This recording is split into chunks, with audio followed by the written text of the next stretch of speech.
Assalamualaikum warahmatullahi wabarakatuh. Pada pagi ini, saya Cikgu Aizuddin dari Aizuddin Yusof Academy nak bincangkan satu soalan daripada bab fungsi. Kenapa saya pilih topik ini pagi ini? Kerana pada hujung minggu ni, hari Sabtu ni, kita akan adakan kelas online bersama dengan pelajar-pelajar tingkatan 4 satu Malaysia. Kita akan mengajar topik fungsi selama 2 minggu 2 jam, minggu ni dan minggu depan. Cikgu nak jemput semua pelajar yang tengok video cikgu ni untuk klik ke link di bawah untuk join kelas online. Sama ada awak tingkatan 4, kita ada grup untuk tingkatan 4, awak tingkatan 5, cikgu akan ajar topik-topik tingkatan 5. Kedua-dua link cikgu akan letak di bawah.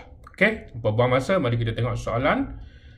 Rajah di bawah menunjukkan hubungan antara set P, set Q dan set R. Jadi ini adalah P, Q dan R.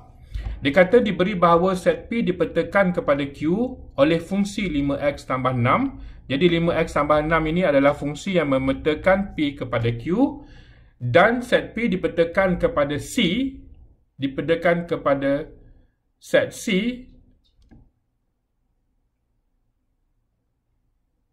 Oh, okey. Bahasa Melayu ni silap Dia bukan C, dia adalah R.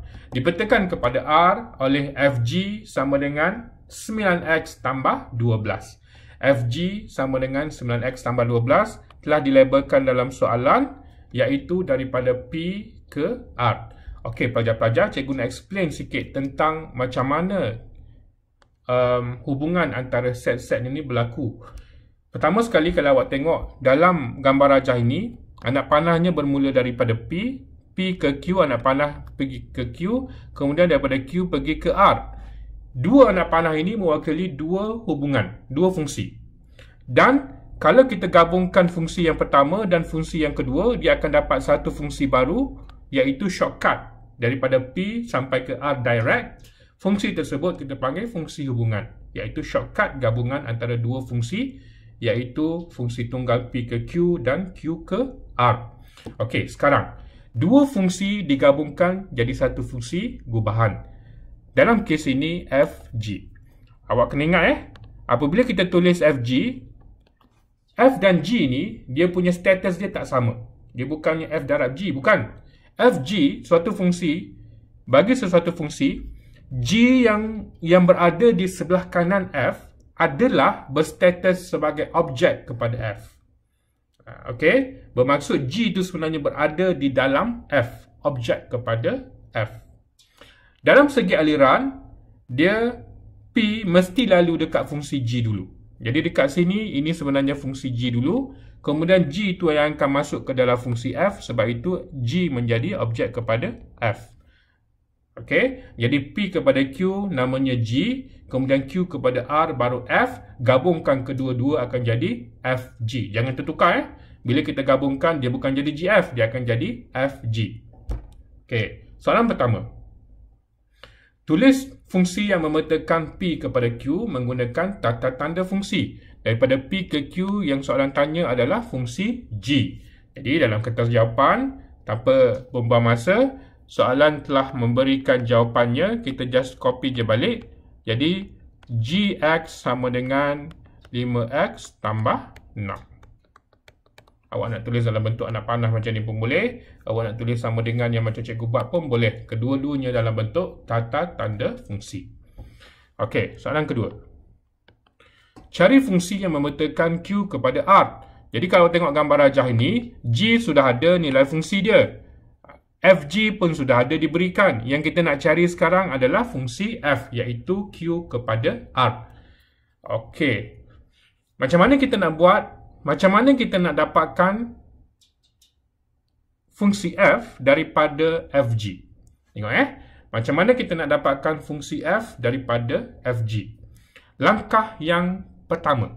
Awak ambil fungsi tunggal yang telah diberikan dekat soalan atas, iaitu fungsi tunggal G. Awak ambil dia dan buat gubahan dia dulu. Cara nak buat gubahan tak susah. Awak ambil dan samakan dengan Y. 5x sama dengan 6 tolak Y. Sorry, Y tolak 6. Y tolak 6. Jadi X sama dengan Y tolak 6 per 5. Jadi inilah fungsi songsangan bagi G, iaitu X tolak 6 per 5. Okey, selesai kat situ. Sekarang tengok apa yang kita nak adalah Fx. Apa yang soalan dah bagi adalah Fg. Macam mana kita nak hilangkan G daripada Fg? Dengan cara kita ambil G songsangan, kita masukkan ke dalam Fg. Awak letak side by side dengan Fg. Ini cara letak dia lah. G songsang letak di sebelah kanan kepada Fg. Jangan letak G songsang di sebelah kiri. Ini salah sebab G songsang dengan G dekat sini dia takkan cancel each other. Dia mesti letak bersebelahan. Jadi Fg, G songsang. Fg, G songsang, baru G dan G songsang akan cancel. Okey, yang tengok dia bersebelahan, dia as if dia akan cancel. Yang tinggalnya yang dua ni. Bila dia tinggal dua tu, dia samalah dengan yang kita nak cari. Okey, so lepas kita susun dia macam ni, Fg, G songsang X, ini menunjukkan bahawa G songsang itu menjadi objek kepada Fg. Awak ambil fungsi Fg balik dan awak masukkan G songsang ke dalam Fg. Iaitu 6x, X tolak 6 per 5 ini masukkan ke dalam Fg. Copy balik Fg. Fg adalah 9x tambah 12. Jadi dekat sini 9x tolak 6 per 5 tambah 12. 9x tolak 54 per 5 tambah 60 per 5, samakan penjemput Jawapan akhirnya adalah 9x tambah 6 per 5. So inilah fungsi yang memetakan daripada Q ke P, iaitu fungsi fx. Okey? Jangan lupa join Cikgu Arif Anwar dalam kelas online pada hari Sabtu ni dan Sabtu depan. Check out dia punya jadual, details pasal kelas ini dekat link di bawah. Assalamualaikum warahmatullahi wabarakatuh.